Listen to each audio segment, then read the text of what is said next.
जय हिंद। देखिए 1952 में जन्मे व्लादिमीर पुतिन की पूरी जीवन को समझते हैं कि वो कैसे इतने शक्तिशाली हो गए और किस तरह से जिस व्यक्ति को कोई नहीं जानता था वो रूस के जैसे विशाल देश पर इतने लंबे समय तक राष्ट्रपति रह गया। देखिए व्लादिमीर पुतिन का जन्म 1952 में एक बहुत ही नॉर्मल फैमिली में हुआ था।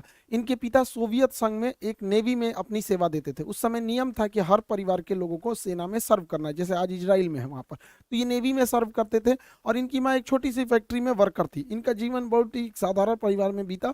ये पढ़ने में उस समय एक साधारण विद्यार्थी थे। उससे आगे अगर इनकी जर्नी को देखते हैं तो 1975 में ये रूस की खुफिया एजेंसी केजीबी को ज्वाइन करते हैं और 1975 में एक सीक्रेट ऑफिसर बनते हैं। इन्हें कई अलग अलग देशों में भेजा गया देश की सेवा करने के लिए, जहां पे इन्होंने बखूबी अपना रोल निभाया। इनकी जीवन में सबसे बड़ा बदलाव कब आया?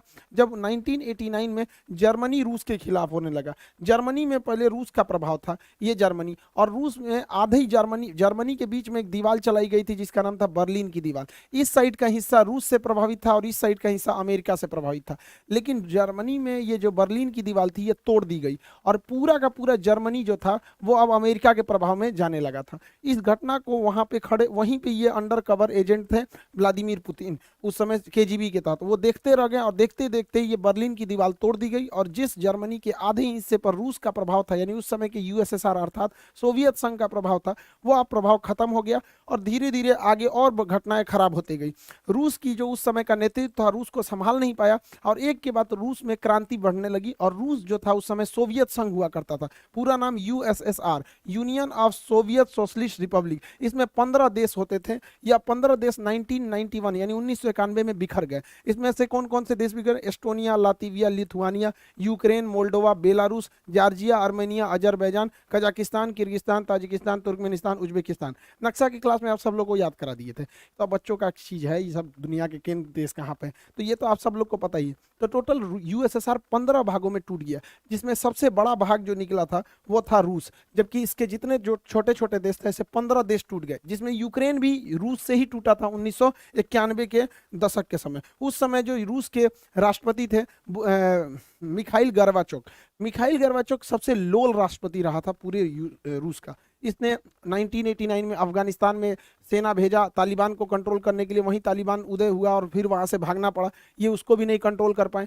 बर्लिन की दीवार तोड़ दी गई, ये उनको भी नहीं कंट्रोल कर पाए। और फाइनली 1991 का यूएसएसआर का बिखराव हो गया। ये सब भी मिखाइल गर्बाचोक के समय हुआ। इन्हें अपने पद से त्याग देना पड़ा और उसके जगह पे आए थे बोरिस येल्सन। बोरिस येल्सन से लोगों को उम्मीदें थी, लेकिन बोरिस येल्सन जो थे महापियक्कड़ आदमी था। ये जहां तहां पीने लगता था, बड़का बड़का बाल्टी में दारू पीता था और नाचने लगता था। स्टेज पे गया, देखिए नचनिया के साथ ही नाच रहा है, बताइए राष्ट्रपति नाचेगा? जिस वजह से इसका विरोध होने लगा। बोरिस येल्सन जो थे ये सोचे थे कि रूस जो एकदम सरकारी तंत्र में फंस चुका था, क्योंकि वहां उस समय ये परंपरा थी जो कुछ होगा सरकारी होगा। और आप भारत में देखिए सरकारी चीज में जहां गए, जैसे सरकारी हॉस्पिटल में गए तो आपको फील हो जाएगा कि ये सरकारी हॉस्पिटल, फैक्ट्री में जाएंगे सरकारी फैक्ट्री तो आपको फील हो जाएगा। तो इनको लगा कि अमेरिका की तरह आगे बढ़ना है तो प्राइवेट को आगे बढ़ना पड़ेगा, तो धीरे धीरे न करना चाहिए। इन्होंने क्या किया, सरकारी मशीनरी को धीरे धीरे बंद करना चालू किया, प्राइवेट को आगे बढ़ना चालू किया। इस वजह से जो पहले से अर्थव्यवस्था थी जो चल रही थी वो भी नहीं चल पाई और दूसरा क्या हो गया कि लोगों के अंदर रोजगार जाने लगा, जिस वजह से इनका भी विरोध होने लगा बोरिस येल्सन का। हालांकि बोरिस येल्सन जो उम्मीद लाए थे वो 20 साल आगे उसका असर दिखता, लेकिन इनको उतना आइडिया नहीं था। पियक्कड़ आदमी था, जहां तहां नाचने लगता था यहाँ पर, जिस वजह से लोग इन्हें पसंद नहीं करते थे। और यही एंट्री होती है व्लादिमीर पुतिन की। ये साल हो जाता है 1991 जब यूएसएसआर टूटा और इस समय तक व्लादिमीर पुतिन लेफ्टिनेंट कर्नल बन चुके थे।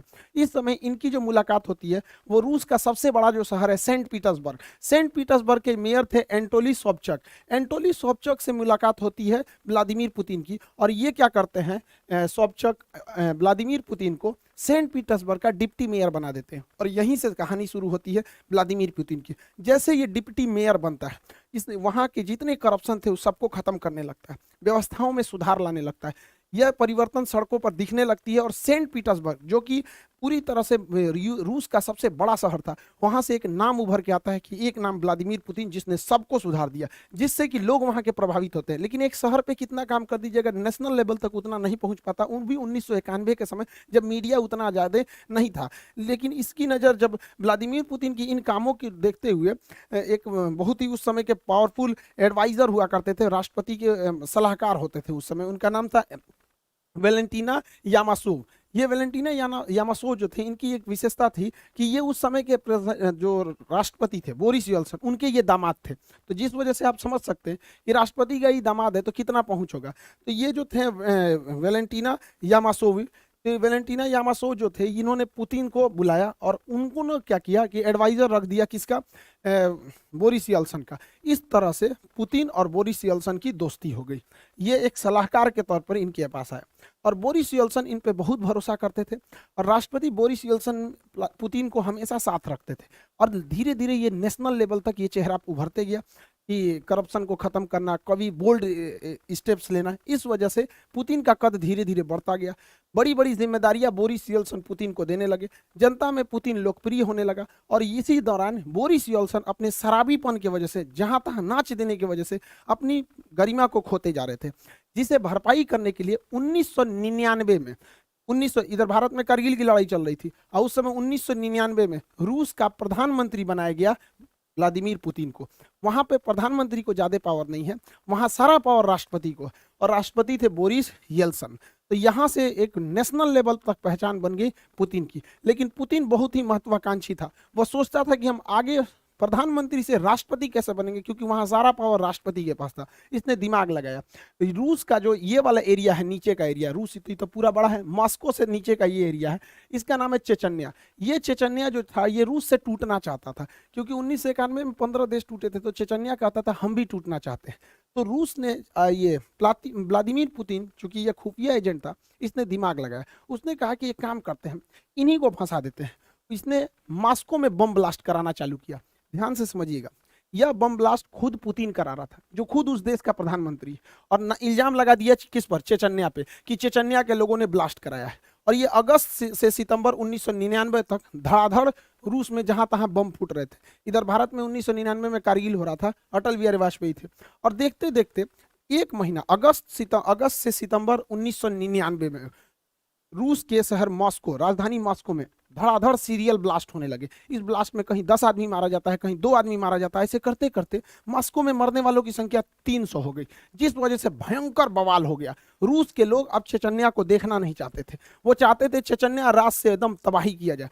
अब सोचिए, याद कीजिए 2019 जब भारत में पुलवामा में अटैक हुआ था, हमारे सिपाही शहीद हुए थे, तो किस तरह से बवाल हुआ था कि घुस के मारेंगे आतंकवादियों को। यही चाहता था वहां पर पुतिन भी। पुतिन इसी चीज को चाहता था कि एक बार जनता का समर्थन हो जाए कि मारो चेचन्या को, और यही हो भी गया। 300 लोग जब मरे 1 महीने के अंदर लगातार बम ब्लास्ट में, तो रूस की जनता कही कि मारो ससुरा को। और इस बीच प्रधानमंत्री थे पुतिन, पावर तो रहता ही है पुतिन को। अब बोरिस येल्सन जो पियक्कड़ था, शराब पी के पूरा पावर पुतिन को दे दिया, कहा कि चेचन्या को संभालो। इसने क्या किया, पुतिन ने हर सिपाही के चेहरे पर या हेलमेट पर कैमरा लगा दिया और लाइव टेलीकास्ट दिखा दिया कि कैसे मारा जाता है। अब मारा जानबूझ के चेचन्या में। देखिए, जो भी मॉस्को में बम फोड़ा गया था, पुतिन फोड़ा था।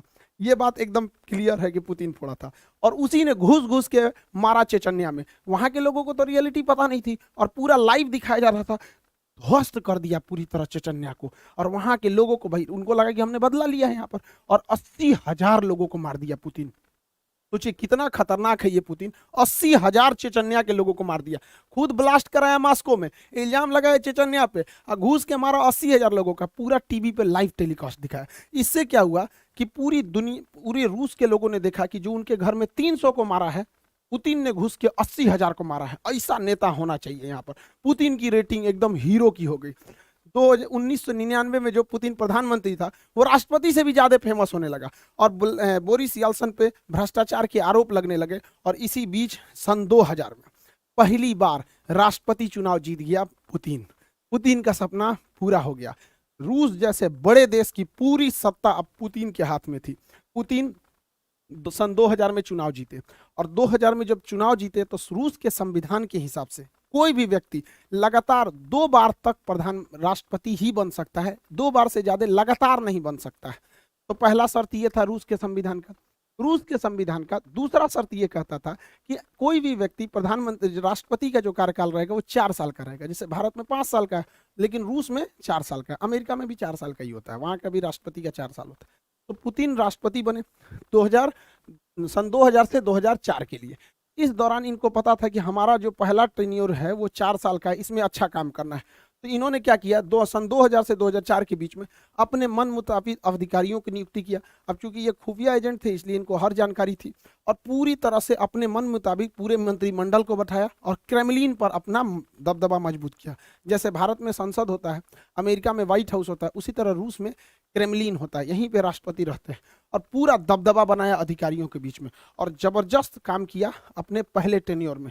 रूस की जो जीडीपी थी वो 93% की रफ्तार से बढ़ी थी। लोगों को लगता था कि भगवान मिल गया पुतिन को, लेकिन पुतिन बहुत महत्वाकांक्षी था। उन्होंने अपना पहला कार्यकाल पूरा किया